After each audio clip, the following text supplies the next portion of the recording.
Kamta classes में आप सभी का अभिनंदन है।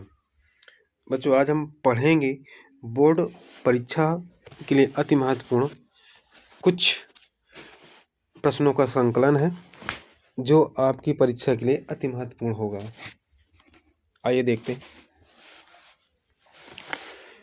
आज का पहला प्रश्न है, गद्य क्या है? वह रचना जो छंद के बंधन से मुक्त हो गद्य कहलाती है। दूसरा प्रश्न है, गद्य और पद्य में क्या अंतर है? गद्य के विषय विचार प्रधान होते हैं और पद्य के विषय भाव प्रधान होते हैं। अच्छा, अथवा कह लें कि गद्य में विचारों की प्रधानता होती है और काव्य में भावों की प्रधानता होती है। हिंदी गद्य का आविर्भाव कब हुआ था? हिंदी गद्य का आविर्भाव 13वीं शताब्दी में हुआ था। अगला प्रश्न है, खड़ी बोली गद्य के 4 प्रारंभिक उन्नायकों के नाम बताना है आपको। आगे देखते हैं। 4 प्रारंभिक उन्नायक कौन है? मुंशी सदा सुखलाल, इंसा अल्लाह खां, सदल मिश्र और लल्लू लाल। अगला प्रश्न है 5वां, हिंदी गद्य के प्रसार में ईसाई पादरियों का क्या योगदान है? तो इसके लिए देखते हैं कि ईसाइयों ने बाइबल का खड़ी बोली में अनुवाद कराया और उसे उत्तर भारत के विभिन्न स्थानों पर वितरित कर अपने धर्म के साथ साथ हिंदी गद्य का भी प्रचार प्रसार किया। कहने का भाव ये है कि ईसाई धर्म के प्रचार के लिए उन्होंने हिंदी भाषा को चुना और हिंदी भाषा के साथ साथ उन्होंने अपने धर्म का भी प्रचार किया। अगला प्रश्न है 6, शुक्ल युग के सबसे प्रसिद्ध उपन्यास लेखक और उनके एक प्रमुख उपन्यास का नाम बताना है। तो शुक्ल युग और द्विवेदी युग दोनों में मुंशी प्रेमचंद हैं, दोनों के लिए मान्य है। मुंशी प्रेमचंद होंगे और इनके उपन्यास का नाम क्या है? गबन, गोदान, प्रेमाश्रम, ये सब इनके उपन्यास हैं। अगले प्रश्न की ओर बढ़ते हैं। प्रश्न संख्या 7 है, शुक्ल युग कब से माना जाता है? तो शुक्ल युग की समय सीमा 1919 से लेकर 1938 तक है। ये शुक्ल युग की समय सीमा है। अगला प्रश्न है प्रश्न संख्या 8, नाटक तथा एकांकी में क्या अंतर है? तो नाटक में कई अंक होते हैं जबकि एकांकी एक ही अंक में समाप्त हो जाता है। भाव सिर्फ इतना है कि नाटक जो होता है कई अंकों में समाप्त होता है और एकांकी सिर्फ एक ही अंक का होता है। प्रश्न संख्या 9 की ओर बढ़ेंगे। प्रगतिवादी युग के 2 लेखकों के नाम तथा उनकी रचनाओं के नाम बताना है। प्रगतिवादी युग के 2 लेखक और उनकी रचनाओं के नाम बताना है आपको। ये हैं रामवृक्ष बेनीपुरी और इनकी रचना है क्या? गेहूं और गुलाब। दूसरे हैं रामविलास शर्मा जिनकी रचना है निराला की साहित्य साधना। प्रश्न संख्या 10 की ओर बढ़ेंगे हम।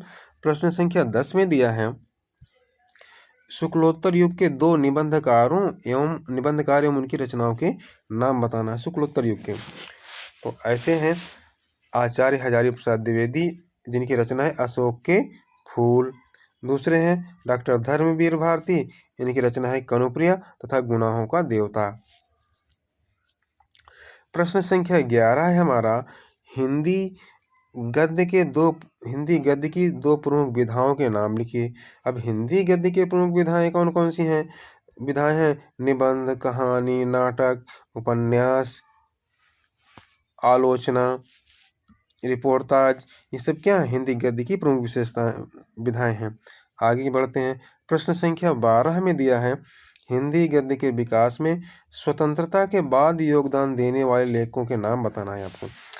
तो इनमें से हैं डॉक्टर विद्यानिवास मिश्र और डॉक्टर धर्मवीर भारती जिनका योगदान स्वतंत्रता के बाद भी हिंदी साहित्य में जारी रहा। अब प्रश्न संख्या 13 है, शुक्लोत्तर युगीन साहित्य की 2 प्रमुख विशेषताएं बताइए। शुक्लोत्तर युग के साहित्य की प्रमुख विशेषता क्या है यह देखना है हमको। पहली विशेषता इसमें दिया है, हिंदी गद्य का पूर्ण विकसित रूप शुक्ल युग में परिलक्षित होता है। कहने का मतलब हिंदी गद्य पूर्ण रूप से विकसित किस युग में हुआ? शुक्ल युग में हुआ। शुक्ल युग की रचनाओं में मानवीय मूल्यों पर अधिक जोर दिया गया है। ये रही शुक्ल युगीन गद्य की विशेषताएं। आगे बढ़ते हैं। शुक्लोत्तर युग के लेखकों के नाम बताना है। शुक्लोत्तर युग के लेखकों के नाम बताना है। विष्णु प्रभाकर, जिनकी रचना है आवारा मसीहा। इसी प्रकार राहुल सांकृत्यायन है, जिनकी रचना है नए भारत के नए नेता। आगे बढ़ते हैं। प्रश्न संख्या 15 में दिया है, दो प्रसिद्ध आलोचनाकारों के नाम बताइए। तो प्रसिद्ध आलोचनाकारों में क्या है, डॉक्टर नागेंद्र हैं और रामचंद्र शुक्ल हैं। प्रश्न संख्या 16 है, कलम के सिपाही के लेखक हैं। कलम के सिपाही के लेखक कौन है, अमृत राय हैं। ये जीवनी विधा की रचना है। अगला प्रश्न है, डॉक्टर धीरेन्द्र वर्मा द्वारा रचित डायरी का नाम क्या है। तो डॉक्टर धीरेन्द्र वर्मा जो डायरी लेखक हैं, इनकी रचना का नाम है मेरी कॉलेज डायरी। प्रश्न संख्या 17 में है, क्या भूलूं क्या याद करूं किस विधा की रचना है। तो क्या भूलूं क्या याद करूं, ये आत्मकथा विधा की रचना है और किसकी रचना है, हरिवंश राय बच्चन की। प्रश्न संख्या 18 की ओर बढ़ते हैं। आत्मकथा से आप क्या समझते हैं। आत्मकथा गद्य की उस विधा को कहते हैं जिसमें लेखक अपने जीवन से संबंधित घटनाओं का वर्णन आत्मीयता एवं रोचकता के साथ करता है। आत्मकथा जो लिखता है वह स्वयं अपनी आत्मकथा लिखता है।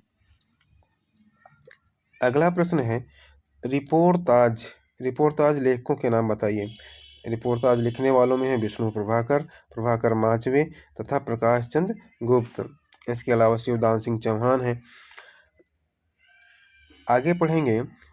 अगला प्रश्न है हमारा 20 नंबर, मतवाला तथा देश पत्रिका के संपादक का नाम बताइए। मतवाला के संपादक कौन है, सूर्यकांत त्रिपाठी निराला, और देश पत्रिका के संपादक हैं डॉक्टर राजेंद्र प्रसाद। प्रश्न संख्या 21 में कह रहा है, सरस्वती पत्रिका के प्रथम संपादक का नाम बताएं। तो सरस्वती पत्रिका के प्रथम संपादक कौन है, डॉक्टर श्याम सुंदर दास। प्रश्न संख्या 22 है हमारा कि रेखा चित्र तथा संस्मरण के लिए प्रसिद्ध रचनाकार का नाम बताइए। रेखा चित्र और संस्मरण के लिए प्रसिद्ध रचनाकार कौन है, रेखा चित्र के लिए कन्हैया लाल मिश्र प्रभाकर हैं और संस्मरण के लिए बनारसी दास चतुर्वेदी हैं। अगला प्रश्न देखेंगे। प्रश्न संख्या 23 में दिया है, आत्मकथा की दो विशेषताएं बताइए। आत्मकथाएं मार्गदर्शक और प्रेरक होती हैं। आत्मकथा में लेखक अंतरंग जीवन का पूर्ण आत्मीयता के साथ प्रस्तुतिकरण करता है।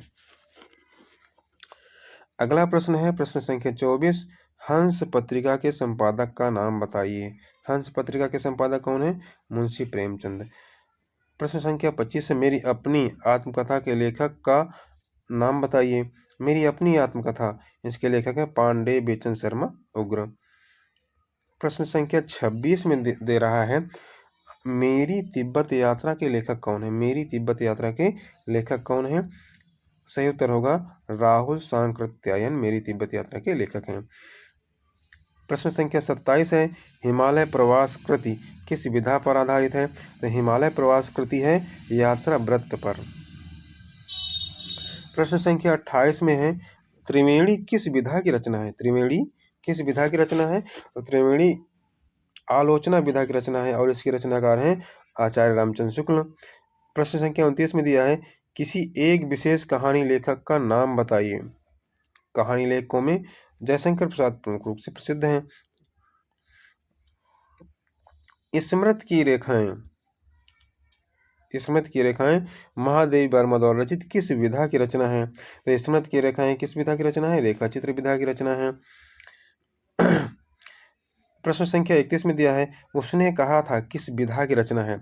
तो उसने कहा था ये चंद्रधर शर्मा की यह कहानी विधा की रचना है और इसके लेखक हैं चंद्रधर शर्मा गुलेरी। प्रश्न संख्या 32 में दिया है, सूरज का सातवां घोड़ा के लेखक का नाम बताएं। इसका सही उत्तर होगा धर्मवीर भारती। आगे बढ़ते हैं। प्रश्न संख्या 33 में दिया है, यात्रा साहित्य के प्रमुख लेखकों के नाम बताइए। यात्रा साहित्य लेखकों में विनय मोहन शर्मा हैं, मोहन राकेश हैं, राहुल सांकृत्यायन हैं। अगला प्रश्न है, हिंदी गद्य की आधुनिक विधाओं के नाम बताना है। तो हिंदी गद्य की आधुनिक विधाएं कौन कौन सी हम देखते हैं अभी। हिंदी गद्य की आधुनिक विधाओं में आत्मकथा, जीवनी, रेखा चित्र, संस्मरण, रिपोर्ताज, गद्य गीत, भेंट वार्ता और यात्रा साहित्य हैं। अगला प्रश्न है, रिपोर्ताज किसे कहते हैं? रिपोर्ताज किसे कहते हैं? रिपोर्ताज शब्द जो है अंग्रेजी भाषा के रिपोर्ट शब्द से बना है। इसमें किसी घटना का कलात्मक विवरण प्रस्तुत करना ही रिपोर्ताज कहलाता है। कहने का मतलब किसी घटना का कलात्मक विवरण प्रस्तुत करना ही रिपोर्ताज कहलाता है। आगे बढ़ते हैं। प्रश्न संख्या 27 में दिया है, भूले बिसरे चित्र के रचनाकार का नाम बताइए। तो भूले बिसरे चित्र के रचनाकार कौन है? भगवती चरण वर्मा। भेंट वार्ता विधा के किसी एक लेखक का नाम बताइए। भेंट वार्ता विधा के लेखक का नाम कौन है? लेखक कौन है? रामस्वरूप चतुर्वेदी। प्रश्न संख्या 38 की ओर बढ़ते हैं। इसमें रेखा चित्र और संस्मरण में क्या अंतर है? रेखा चित्र में किसी व्यक्ति, वस्तु या स्थान या घटना का कलात्मक रूप प्रस्तुत किया जाता है, जबकि संस्मरण में किसी व्यक्ति, वस्तु या घटना का स्मृति के आधार पर यथार्थ चित्रण किया जाता है।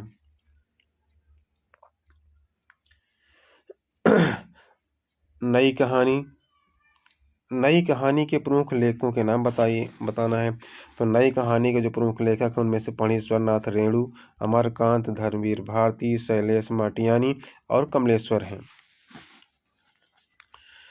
अगला प्रश्न है,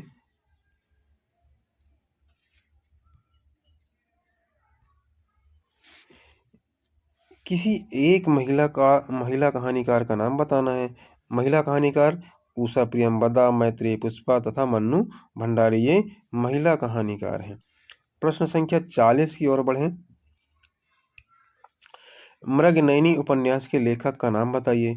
मृगनयनी उपन्यास के लेखक हैं डॉक्टर वृंदावन लाल वर्मा। प्रश्न संख्या 41 में दिया है, बाणभट्ट की आत्मकथा के लेखक कौन हैं? नाम बताना है। तो बाणभट्ट की आत्मकथा के लेखक हैं आचार्य हजारी प्रसाद द्विवेदी। आगे बढ़ते हैं। हिंदी में उपन्यास सम्राट के नाम से किसे जाना जाता है? तो उपन्यास सम्राट के रूप में मुंशी प्रेमचंद को जाना जाता है।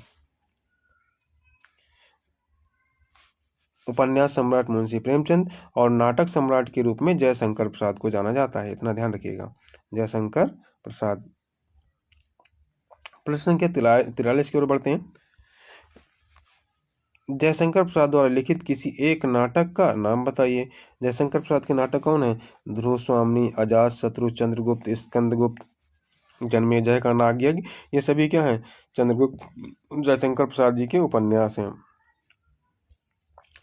प्रश्न संख्या 44 कह रहा है, भाषा रूपों की दृष्टि से गद्य की कितनी कोटियां हैं? भाषा रूपों की दृष्टि गद्य की 3 कोटियां हैं, उपलब्ध हैं, वर्णनात्मक, विवेचनात्मक तथा भावात्मक। प्रश्न संख्या 45 की ओर बढ़ते हैं। ब्रजभाषा गद्य का सूत्रपात कब हुआ? ब्रजभाषा गद्य का सूत्रपात कब हुआ? तो ब्रजभाषा गद्य का सूत्रपात 14वीं शताब्दी में हुआ। प्रश्न संख्या 46 की ओर बढ़ते हैं। 2 आत्मकथा लेखकों के नाम बताइए। 2 आत्मकथा लेखक हैं यशपाल तथा हरिवंश राय बच्चन। डॉक्टर राजेंद्र प्रसाद कह लीजिएगा, राहुल सांकृत्यायन कह लीजिएगा, वियोगी हरि कह लीजिए, इन सब लोगों ने आत्मकथाएं लिखी हैं। प्रश्न संख्या 47 की ओर बढ़ते हैं। गद्य काव्य विधा की 2 प्रमुख विशेषताएं बताइए। गद्य काव्य में गद्य के माध्यम से किसी विषय की भावपूर्ण काव्यात्मक अभिव्यक्ति होती है और लेखक अपने हृदय की संवेदना की अभिव्यक्ति इस प्रकार करता है कि पाठक उसे पढ़कर रसमय हो जाता है। ये गद्य काव्य की विशेषता है। प्रश्न संख्या 48 को बढ़ते हैं। इसमें दिया है कि संस्कृत के 4 अध्याय के रचनाकार का नाम बताना है। तो संस्कृत के 4 अध्याय के रचनाकार कौन है? रामधारी सिंह दिनकर। प्रश्न संख्या और आज का अंतिम प्रश्न है, छायावादी युग की 2 प्रमुख विशेषताएं बताइए। तो छायावादी युग की प्रमुख विशेषताएं क्या है? भावपूर्ण यथार्थ चित्रण। छायावादी युग काव्य में क्या है? भावपूर्ण तथा यथार्थ चित्रण है और अनुभूति की सघनता है। तो ये सेशन यहीं समाप्त होता है। बच्चों, ये वीडियो आपको कैसी लगी कमेंट बॉक्स में जरूर लिखें। यदि आप नए हैं तो चैनल को सब्सक्राइब कर लें और बेल आइकन जरूर दबाएं ताकि आपको नई वीडियो का नोटिफिकेशन समय से प्राप्त हो जाए। मिलते हैं नेक्स्ट वीडियो में, तब तक के लिए